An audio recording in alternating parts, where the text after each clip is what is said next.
Christmas time is here.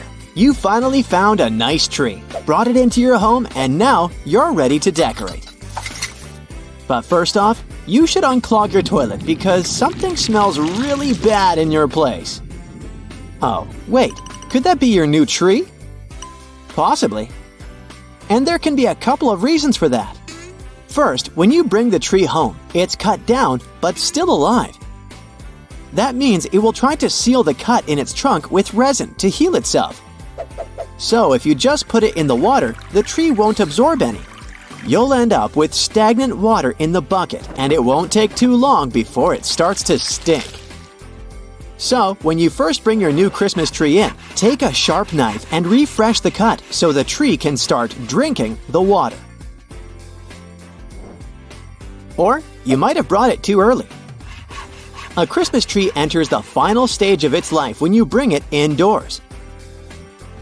When a tree has withered, it stops absorbing water. So, to keep it fresh for a longer time, it would be better to store it somewhere in a cold place, like a garage, or maybe even your garden for a while before you bring it inside.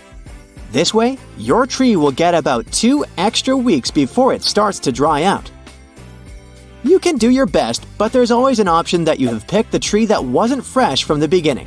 Not every vendor sells Christmas trees that are recently cut. Sometimes, they leave them in a warehouse for a few weeks before taking them out on sale. Here's a tip to notice the difference. When choosing your tree, run your hand through a branch. If you see needles come off, keep looking for a fresher one. But if you did buy a tree that's not that fresh, you can still perk it up. Put some fresh water in the stand and add an aspirin in there. Or you can try to mix some sugar, aspirin, and a little bit of lemon juice to get a couple of extra days of a good-looking tree that smells well. Sometimes, trees smell bad not naturally. It's done on purpose. Lincoln, Nebraska had a problem with people who kept stealing Christmas trees. To stop them, they had to add a liquid called fox urine. You can get that in a store that sells trapping supplies. They sprayed this liquid on their trees and left signs that claimed that the smell was really bad, especially if you brought the trees indoors. And to make the stench even stronger, they added a pinch of skunk smell. That combination was awful enough to keep the thieves away. On the campus of the University of Minnesota, people would either take whole Christmas trees or they would cut off the tops of those big evergreen ones. To stop this, the team in charge of taking care of the land of the university started spraying the trees with a strong, bad-smelling liquid that skunks use as a defense mechanism. And it worked. Ever since 2012, no trees have disappeared from the campus. In Port Republic in New Jersey, people also had to use a stinky mixture to protect their Christmas trees from being stolen. This time, if you brought the tree inside a warm house, you'd sense something similar to the smell of rotten eggs. One homeowner from Lancaster County, Nebraska, didn't feel like applying the smell. So he just left a few warning signs that his tree was sprayed with something disgusting. It worked for a couple of years, until he decided not to put up the sign since the tree had grown too tall, so he thought it was safe. But that was the year when thieves took it. Minnesota also had a problem with people stealing Christmas trees. Their Department of Natural Resources watched a property in a forested area for 2 nights because they had wanted to catch a young couple who kept stealing spruce trees from the land that was in the ownership of the state.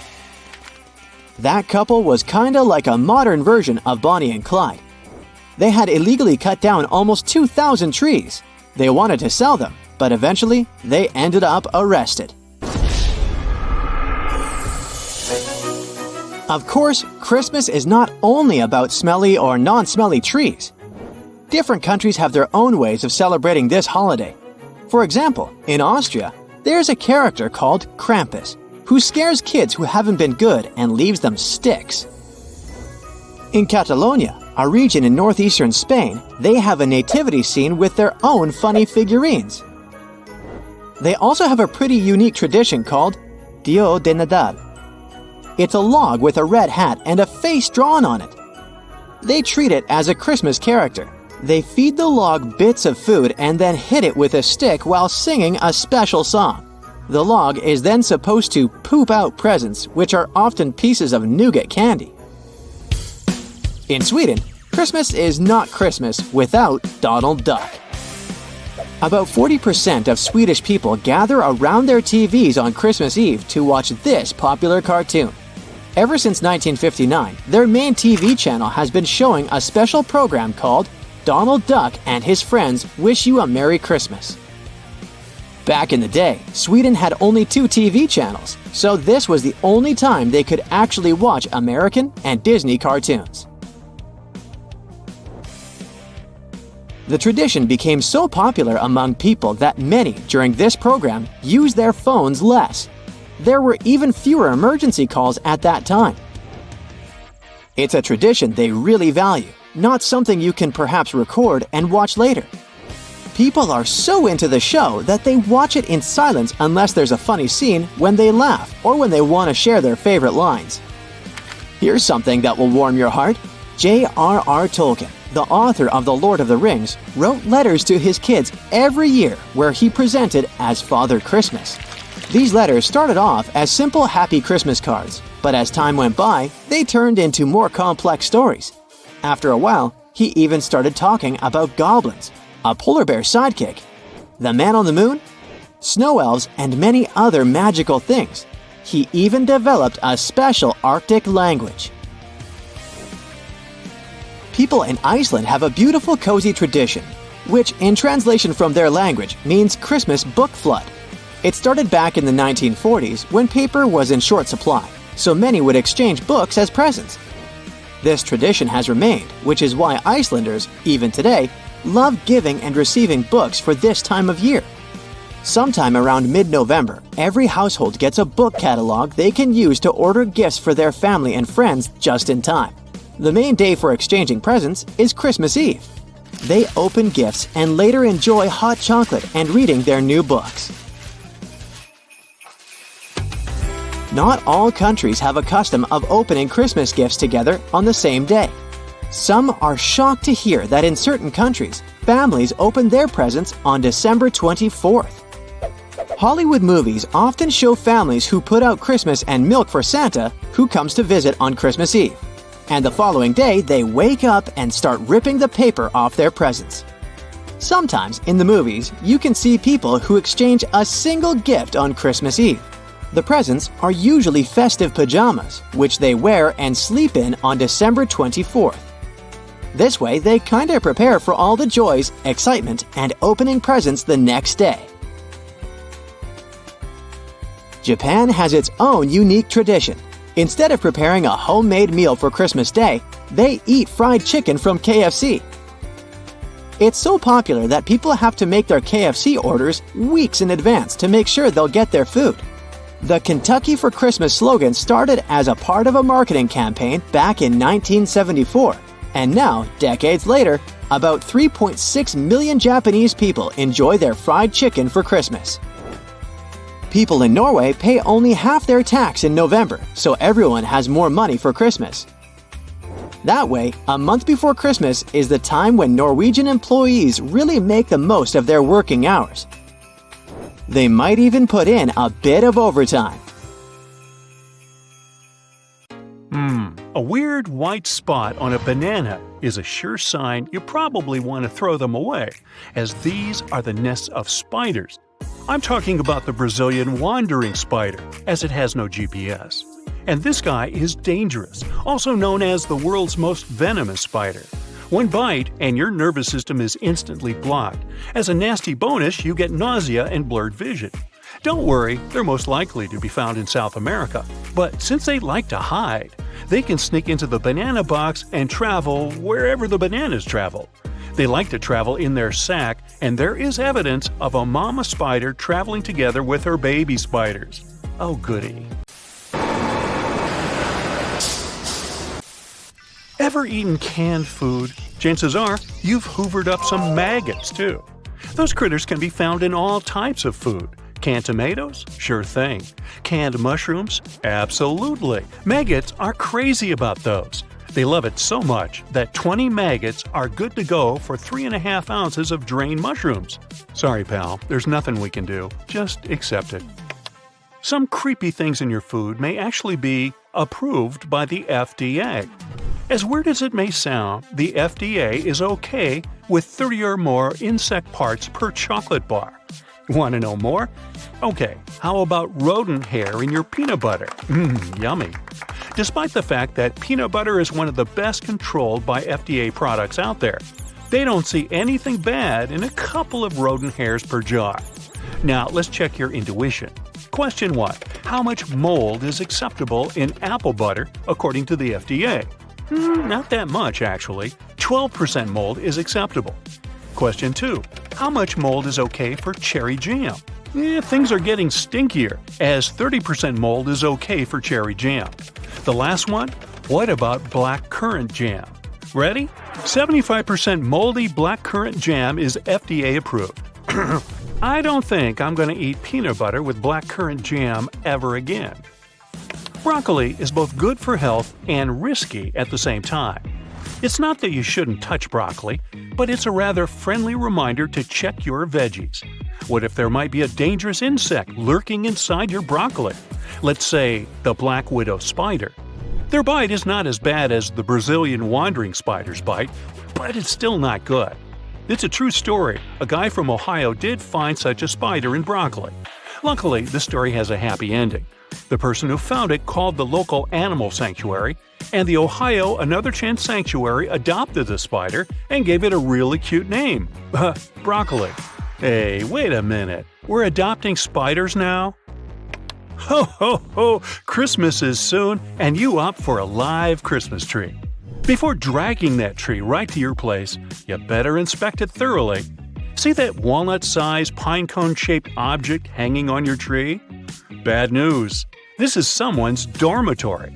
It's an egg sack holding hundreds of little mantises waiting to hatch in your home and celebrate the holidays together. So, unless you want to share your bed with them, make sure all the surprises are under the Christmas tree, not on it. Right, you don't want to risk and opt for the fake Christmas tree. Good choice. Thing is, fake trees are 3 times less likely to catch fire than live ones. But it doesn't mean it's totally safe. You have to be careful either way. Use appropriate lighting and never place the fake tree too close to the heat source. Flame-resistant models are the best. Alright, nearsighted people, beware. If you ever see something that looks either like an Oreo cookie or an ancient coin with a quaint design, you better put on your glasses before touching it. You know, this might be a terrifying spider. What, again? Yeah. I'm talking about the Chinese hourglass spider, and I honestly have no idea why they call it the hourglass spider, and not the cookie spider. These guys live in Southeast Asia, Mexico, and Guatemala, and it seems like it doesn't really care that much about cold, since it can even chill in some parts of the United States and Canada. These spiders are notorious for setting up traps. They build burrows, and once they detect motion, bam, they pounce. Also, those burrows help them keep unwanted visitors, such as wasps, at bay. Good news? We humans are way too large for them to drag us into their dungeons, and despite many viral posts, they're not poisonous to us. Phew! What time is it? It's time to debunk another myth. Now, some time ago, there was a viral TikTok video with strawberries soaked in salt water. The video looked pretty gross because of worm-like bugs crawling from the strawberry. But this one is sort of a myth that all the strawberries are swarming with larvae. First off, they all get checked and soaked before shipping. Moreover, there are fruit flies, which are quite different. Thing is, if the berries wait on the counter to be bought for too long, they start attracting fruit flies, which lay teeny tiny eggs, which then turn into larvae, which then turn into new fruit flies. The key point here is that these fruit flies are everywhere – supermarkets, smaller stores, and even in your kitchen. And yeah, you're pretty much likely to eat them each time you munch on pretty much any berries. You say gross, I say natural protein. Just kidding. Don't worry, plant larvae aren't dangerous for people. Also, you don't need to soak your berries in salt water. A thorough rinse will do. Now, it's best to avoid some fruits if they're underripe. Lychee is a good example here. Despite their innocent appearance, they can be pretty dangerous. If you eat them before they're ripe, you're likely to consume some toxins too. It's not as bad as you can imagine, but this toxin can significantly lower your blood sugar. For people with certain conditions, it may lead to unwanted consequences, including fever and even worse. So, nothing extraordinary here, just make sure your lychees are ripe. Now, you might think that black sooty spots on your apple are a true sign the fruit isn't edible, but it's not quite true. First off, those sooty spots are nothing but a cosmetic issue, even though it's a fungus.